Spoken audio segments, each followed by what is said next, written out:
Ethan's phone slipped from his hand and clattered against the marble table as the elevator doors began to close. He lunged, skidding a single shoe on the polished floor, fingers scraping the glossy edge. The doors closed anyway. He stood there, breath sharp, watching the numbers flash past until the elevator opened again and he rode down with his cheeks hot and a headache mounting behind his eyes. He had told himself the meeting would steady him. Work had always steadied him, projects, deadlines, the perfect clarity of blueprints. Tonight, with the rain thrumming against the glass and the city lights smeared into long streaks, none of it steadied him. He fumbled his jacket closed and stepped into the rain, cursing the cold snap that had nothing to do with the weather and everything to do with the sight he'd seen minutes earlier. She had been crossing the intersection with a slow, careful gait, the kind of motion that only comes from a small, heavy certainty pressing on you. He had almost not recognized her at first, the hood shadowing her face, a grocery bag swinging against her hip. Then the profile, the tilt of her chin, a laugh line he had memorized, the way she held herself when she was tired and proud. Lena, 7 months pregnant and alone, at a crosswalk. Ethan had turned the steering wheel without thinking, pulling over so quickly his coffee slid across the console. He had watched her shoulder the weight of a swollen belly under a thin coat, watched her step into shallow puddles without complaint. He had wanted to call out, to run up, to apologize, words that would stitch up the months like a seam, but something older and meaner lodged in his throat. A memory of his own certainty, of the night he'd told her to get rid of it or leave. He drove on instead, the city swallowing her small figure, and the image burrowed into him. That night, he pinged her number 3 times. Before the elevator incident, no answer. 3 more pings while he sat on the train going nowhere. She didn't answer. He told himself a dozen rational things. She was angry. She deserved every cold moment he'd given her. She had chosen the child instead of him. Each thought was a brick he stacked to hide the widening crack inside. 2 nights later, he couldn't ignore the hollow any longer. He rented a car and drove to the neighborhood where Lena had moved, a row of small, weathered apartments with plants in chipped pots on the stoops. He stood under the sodium street lamp and rehearsed an apology into his palms until his words were thin and foreign. When Lena opened the door, she looked smaller than he remembered, but her eyes had a steady, tired fire. "I didn't want you to find out like this," she said without preamble. "I didn't," he swallowed. "I saw you. I was in the car. You left," she said, as if it were evidence in a case. "You said leave or end it. You chose to leave." The sentence had the weight of truth. Ethan could feel it settle. He tried to unspool the argument he'd rehearsed, to explain the fear he'd worn like armor, the timing, the career, the scrambling he believed would follow. But when he opened his mouth, the words came out small and cracked. "I thought I was doing the right thing. You thought you'd save us." Her voice was not cruel. It was factual. "You thought you'd protect your life." He could see where she'd built her life. Bare walls softened with a few framed photos. A cheap bookshelf filled with paperbacks. A small bassinet draped with a neutral blanket. He wanted to collapse, to crawl into the bassinet and prove he was more than his mistakes. Instead, he offered practicalities. He could help, he would pay, he would make time. She listened, expression unchanging, then said, "Actions, not promises." He left with a list of things to do pinned to the inside of his skull. Calls to make, schedules to rearrange, checks to set up. For days he beat himself up with the rhythm of work, as if architecture could hold what he had broken. He went to meetings and sketched renderings with his hands shaking, his mind always returning to the way Lena had folded her hands when she said, "Actions, not promises." When the first ultrasound images reached his inbox, forwarded by a mutual friend, Ethan stared at the small gray shape like it was a riddle. He had imagined 100 different outcomes, her alone and miserable, her glowing and smiling with family around her, but none of those images aligned with the way she had kept her silence. The silence had been a language of its own. At first, contact was awkward. Emails, a few guarded texts, an exchange about a doctor's bill paid, a dropped-off grocery bag left on her step with a note. Lena maintained her distance, refusing anything that looked like reconciliation. But Ethan kept showing up in small, steady increments. He rearranged his schedule for prenatal visits, sat in waiting rooms, learned how to hold conversations that were not about work or excuses. When Aurelia, the baby they had been naming in whispered debates, kicked against Lena's ribs, he felt both miracle and reproach. Yet the memory of his ultimatum haunted him. He woke from sleep with the phrase abortion or divorce echoing, his voice younger and crueler. The memory of Lena's face when he said it, her dignity and the quiet, seismic decision she made was a blade he could not put down. Every time he tried to justify the past, he found himself at the same precipice. Fear had driven him. Fear of losing momentum and status. Fear had made him small. Days blurred into a new rhythm. Lena let him in for some things, but not others. He was there for scans, for late-night calls about indigestion or sudden pains, for questions about nursery items, for the sorting through of names. He set up an automatic payment and insisted on a direct deposit for child expenses, and Lena accepted it with a nod. It was practical, sterile, and it solved the arithmetic of being a father without mending the arithmetic of their broken marriage. Then the night of the labor arrived, early and noisy. Lena texted a terse line. "It's time." Ethan burst into motion like someone thrown down a flight of stairs, clumsy, urgent, guilt-fueled. He drove through slick streets, his hands white on the wheel, and arrived at the hospital panting and apologetic. Lena's sister, Maris, met him at the doors and said, "She doesn't want you in there." Ethan's protest felt small in the bright hospital corridor. "Please," he said. "I can wait. I need to be there." Maris lifted her chin. "She's asked for space. You can meet her when it's over." The line felt like a verdict. Ethan hovered in the hallway as the minutes stretched like elastic. He checked his phone until it dimmed. He fumbled with a coffee vending machine and cursed at himself.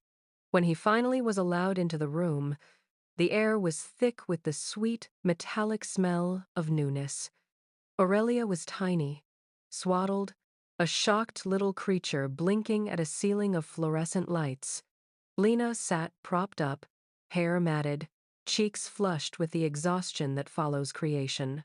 She glanced at Ethan, and there was no softness that resembled their old warmth, only a watchful calm. He took her hand, and it trembled.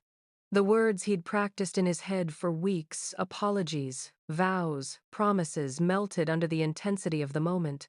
All he could do was look at the child, at the perfect curl of a tiny ear, at the way she gripped Lena's finger with a minute, clenched fist. He let himself sob quietly into the crook of his elbow. It felt like the most honest thing he'd done in months. He spent the following weeks doing the unglamorous work of earning trust. He showed up for pediatric visits, sat in fluorescent waiting rooms, and brought soup on a rainy night without fanfare. He learned Aurelia's tiny signals, how a certain hum calmed her. He changed diapers reverently and read the same short story, until the words smoothed out. He learned how to feed her without flinching and how to hush her when she startled awake. Repair was not a single dramatic gesture, but 1,000 small, stubborn actions. Sometimes he failed. A missed call because of a last-minute meeting. A defensive text when he felt accused. Sometimes he succeeded staying home on a weekend, arriving early for a checkup, fixing a leaky pipe in the nursery at midnight while Lena slept. Lena watched and measured. She let him do the work, but kept a hold on the line between caution and trust. "Your money doesn't replace the choices you made," she told him once, simply, over lukewarm coffee. Being here is the only thing that counts. Ethan stopped trying to explain his past. He began to answer the present. He set up a reliable fund for child expenses without announcing it. He learned to keep his phone in his pocket during dinner and to ask questions about Aurelia's day instead of talking about his own. Each small consistency was his currency, now less dramatic, more durable. Maris remained watchful, reminding Lena that promises aren't commitments. That caution kept Lena safe, and it kept Ethan honest. It took time, but with each small errand and careful visit, Ethan started to feel like someone who could be trusted to bear the weight of parenthood he had once refused. It was slow, but it worked. Time folded into an uneven rhythm. Days where Lena let him take Aurelia for 3 hours while she ran errands, and days when she shut the door and didn't answer. Ethan learned to accept both without a collapse. He called when appropriate and kept a steady, patient tone. He made mistakes, he was clumsy in apologies, sometimes overdoing the earnestness, but he kept at it. Slowly, Lena's face relaxed in ways that didn't pretend the past away but allowed the present to exist. One evening, when Aurelia laughed at a crooked spoon and spat food with theatrical indignation, Lena caught herself watching Ethan with something that resembled relief. "You're better with her than I expected," she said, not unkind. "That's because I have a patient teacher," he replied, wiping cereal from the baby's cheek. "And the right to be a fool sometimes." She considered him a moment. "Don't make promises you can't keep," she warned. "I won't," he said. "I just want to be here." The winter came, and with it a small, private patience. Ethan stopped filling his sentences with defensive explanations and began to fill them with offers of help. He came to parent classes that Lena attended, infant CPR, feeding schedules, the etiquette of early doctor's visits. He learned to carry Aurelia in a sling and to sing a soft nonsense tune that calmed her better than any app. He set his alarm for 2 a.m. shifts and never complained when she asked him to take the early morning. There was an economy to reparation. Consistent presence, practical support, and the humility to accept rebuke. When Lena made a point, "We will not use screens during Aurelia's early meals." Ethan didn't argue. He adapted. Work reshaped around his new priorities with difficulty and some negotiation. He turned down a lucrative overseas pitch, not because he wouldn't chase growth ever again, but because for the first time a skyline that mattered included a small crib. His colleagues blinked at his choices. Some admired him in private. Others filed the change under a phase. "Ethan's soft period," they joked. That label stung more than he expected.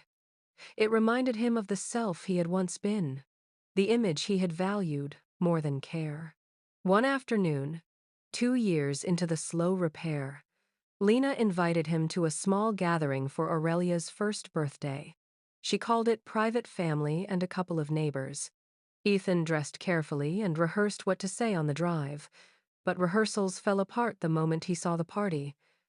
A small cake with a single candle, paper decorations that fluttered in an open window, a cluster of smiling faces who had watched the family grow. Aurelia toddled with fierce concentration toward a stack of blocks, her face a constant, open marvel. "Happy birthday, baby," Lena said, with all the tenderness of someone who had sustained life against odds.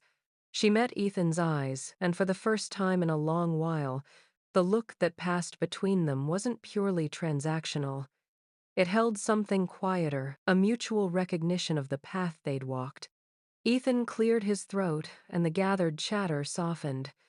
He felt the weight of the room like heat on his skin, the scale of his missteps suddenly as public as the tiny cake. He stepped forward. "I don't have a speech," he began, and the truth of the sentence loosened something inside him. "I have a lot to say, and a lot I cannot take back. 2 years ago I made a terrible choice. I believed I was protecting myself, my career, my idea of what life should look like. I was wrong. I left someone I loved and the child we had between us. I thought I could come back when it was convenient. I was selfish." He paused and let the words land, feeling how they fit into the room. He looked at Lena, who watched him with eyes that had been patient but guarded, and at Aurelia, who soaked up the light. "I am not asking for forgiveness as a condition," he said. "I'm asking for the chance to keep showing up as a father, for Aurelia, for whatever trust we can build from here on." There was a long, awkward silence. Then Maris spoke. "We built a wall," she said. "Let's see if he wants to climb it every day." A laugh popped out, half uncomfortable, half hopeful. The cake was cut. Aurelia shoved a fistful into her mouth with delighted disregard, and the room erupted into small, affectionate noise. The speech wasn't a full absolution, but it was an honest accounting, and for some guests, that mattered. Afterwards, people drifted away, leaving Ethan, Lena, and Maris standing in the kitchen. Lena handed Ethan a plate with a sliver of cake and a look that said more than words. "Don't change with applause," she advised. "Change when no one watches." He nodded. "I won't." Years accreted, ordinary and luminous. Ethan continued to balance school runs and client meetings, to file reports from hotel lounges instead of catching early flights, to carry Aurelia on his shoulders in city parks and to assemble bicycles at midnight. He learned to accept that the man he had been afraid, brittle, quick to choose convenience over compassion, would never be put back together. He had to build someone better from the shards. There were moments of friction, a disagreement about preschool choice, a tense phone call where Lena reminded him sharply of a late payment that had slipped through, a night when the two of them screamed at each other about nothing and everything. But those spells were narrower and less devastating than the rupture that once defined them. They negotiated co-parenting like two people setting, boundaries in a shared house clear, sometimes stubborn, but ultimately oriented toward the child. One particular winter evening, while Aurelia lay asleep in her room, Ethan stood at the window watching the city lights. He remembered the first time he had seen Lena at a crosswalk, her coat unable to hide the shape of the life she carried. He thought of the cost of his decision, the months he missed, the nights he wasn't there for, the loneliness he had inflicted. He understood something elemental. Redemption wasn't a finale. It was a long work of returning. He wrote Lena a letter once, something he had resisted doing because he feared it would be performative. He folded the paper and left it on the kitchen table without fanfare. The letter simply said he understood that he had been selfish, that he would continue to show up, and that he knew trust would be earned slowly or not at all. Lena read it, left it on the shelf, and months later, when she passed by, she slid it into the corner of a drawer. The act was small, private, and it moved him more than any public declaration ever could. On the morning of Aurelia's 5th birthday, Ethan sat at the table with a cup of coffee cooling between his palms. The house hummed with a steady, comfortable chaos, a backpack slung open, a crayon drawing pinned to the fridge, a lunchbox half-packed. He watched as Aurelia ran in, hair tangled, grin wide, and he felt an ache that was entirely good. He had become the kind of father who showed up for scraped knees and school plays, the father who did not demand a spotlight but reveled in the small, unpaid moments. Lena and he no longer slept under the same roof, and they had no illusions about rekindling their romance. Their love had shifted, transmuted into respect, braided with the shared responsibility of raising someone who had been decided upon in different circumstances, and yet loved fiercely now by both. It wasn't a comfortable closure so much as an earned stability. On the same morning, Lena pulled Ethan aside into the backyard where the air smelled of cut grass. She looked at him with a steady gaze that had held him accountable for years. "You changed," she said simply. "I try to," he answered. She considered him and then nodded. "That's all any of us can do." He looked at Aurelia playing with a friend and felt the warm, practical certainty of someone who had learned the cost of absence. He had lost time he could never reclaim, but he had not lost the chance to build a life that would honor the child they had created. When he later stood in front of a small gathering family, neighbors, and a few friends he'd kept, he spoke again, briefly, because now his words had backing. "What I did was wrong," he said. "I've tried to be better, and I'll keep trying. Not because I'm seeking praise, but because it's what I owe." People clapped politely, some warmly. Lena smiled, small and private.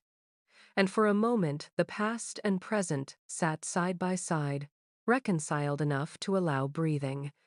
Life never reverted. It settled into a steadier rhythm. They built small rituals around Aurelia holidays, bedtime routines, Saturday walks that stitched a future neither predicted but both protected. A quiet family forged by responsibility and slow, patient love. Always. If you enjoyed this story and want more real, emotional narratives like this one, please subscribe and hit the like button. Your support helps me bring these stories to life. Leave a comment below telling me which character's choice struck you the most. I read every comment and reply. Share this video with someone who loves true-to-life redemption stories. Thank you for watching, and I'll see you in the next story.